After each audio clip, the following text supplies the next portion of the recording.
So this is going to be quite a weird one. This is a video that I'm making about crazy spiritual warfare that's been going on personally in my life. And I believe I know where it's come from, well, obviously the enemy, and I believe I know who sent them. And might sound crazy to y'all, but this is my personal testimony, part of my journey of the way, the truth, and the life. So I'll back up the truck from a couple of years ago. I obviously have always believed in God and felt his love and those sorts of things. I do have quite the roller coaster ride with it. And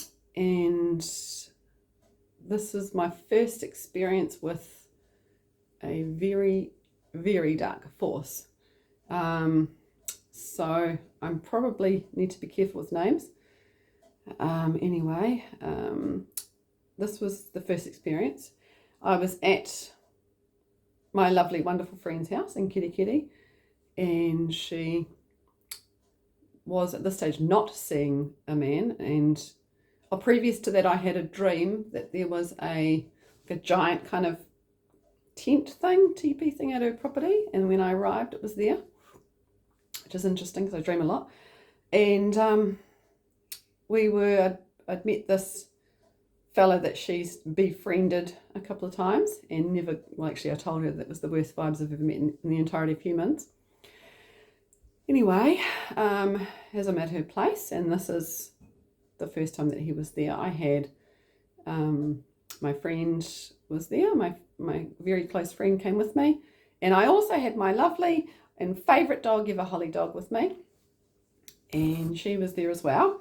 And my friend at this property had a little French bulldog who was quite fond of Holly Dog, kept wanting to hump her all the time, and Holly got a bit fed up with it and sort of turned around and ruff, to get her away. At the same time, there was a fellow there, dark, with his partner and the daughter. While we're outside on the grass, me and my friend, I could hear this ruff, ruff, ruff, ruff, ruff, ruff, and I went, what the heck is that Holly Dog? She never barks. And couldn't find her, and I looked around, and I walked over, and I went to the garage, and I opened the garage door, and somebody had locked her in the garage door. Anyway, I walked in and felt the worst presence that I have ever felt in my entire life. I mean, even Holly Dog walked out with the tail between her legs, and I said, oh, what's wrong? Are you okay? Are you okay?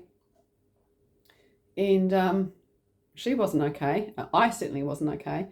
And I walked out, and I was white. I couldn't speak. I couldn't do anything. I knew that there was something in that garage. I knew it. And I walked out, and my lovely friend said to me, Monique, are you okay? And I went, no, something bad's just happened. And she was like, well, do you want to talk about it? I went, no, I can't talk about it right now.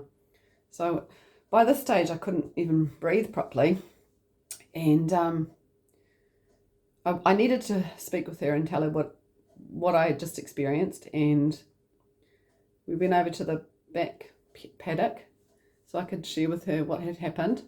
Meanwhile, the three people that were there, as I walked to the back paddock where the horses were, I could see them walking down the road. Meanwhile, yes, I sense spirits, but I also am a little bit clever in my ways, and I shut that garage door, which is significant. And I said to my friend, there's something bad, he's put something in that garage, there's something in there, I can feel it. And she said, Monique, he's got the worst vibes I've ever met, ever. Like, there's something not right about him. And I saw those three walk up the road, and I said, yeah, there's something in that garage. I can feel it. It's really, really dark, and I couldn't really function properly for the rest of the afternoon because I had this overwhelming, yucky, evil spirit thing in the garage. So did the dog. Meanwhile, there's a waka waka flying around in the house the whole time. And so that was the first experience. This is 2 years ago, and I will do a part 2.